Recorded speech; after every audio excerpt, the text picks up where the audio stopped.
still resonates as we're talking about interactive. The idea that it's not reach and frequency anymore. That was kind of the old advertising or marketing model that would work. But now it's finding ways to get consumers to invite brands into their lives. I think the biggest way that they're doing that now is through interactive channels. They're opting in, they're raising their hand, they're selecting some channels over others, and we need to figure out what are the best ways to do that, again, both for the institution and for the users we're trying to reach. So as I said, the game's changed, but it continues to change. There's new roles. We talked about the new role for the marketer, also the consumer, and sometimes these are getting flip-flopped at times. Who's generating the content? Who owns the story? Who owns the brand?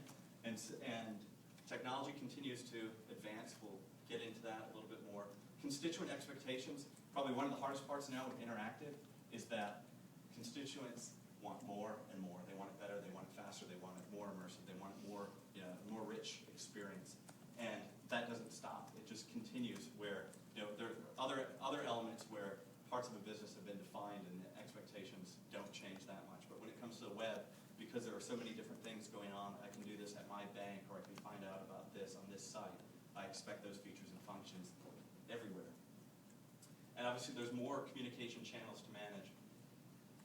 Now the conversation prism, I don't know if folks have seen this or not. The reason I'm putting this up is not to step through everyone, but just to start to get an idea of all the different channels that people might be utilizing or looking at.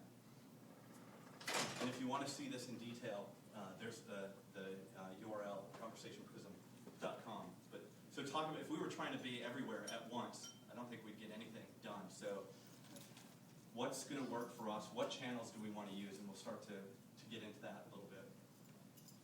Okay, so this dreary apartment that was above a garage in Bloomington, Illinois, was my apartment in graduate school. So I was getting ready for this presentation. So this is 1993. I'm getting ready to start my master's program. This was for insurance purposes, so you could see all of my valuable electronics in one area and see a TV, but actually had an antenna, right? Had a VCR, my Macintosh Classic SE, a very fancy chair that I believe was $4 at Menards, a image writer printer that was so valuable I needed to put a dust cover over it, a telephone with a cord, an actual answering machine, a phone book, and the reason looking at this is just in this time period, in 16 years, how much has changed. Just if you need to condense your graduate experience, there's an app for that.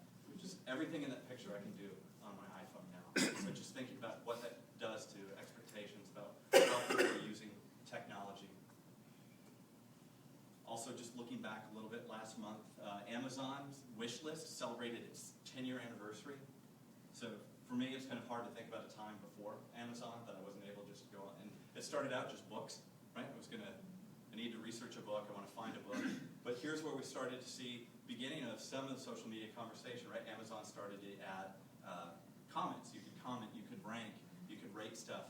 But then you could also tell people, here's what I want for the holidays. Here's what I want for my birthday. You can go out there and look at it, and then you can find out from Amazon's decision engine, I don't know you, but I know people like you find these things interesting.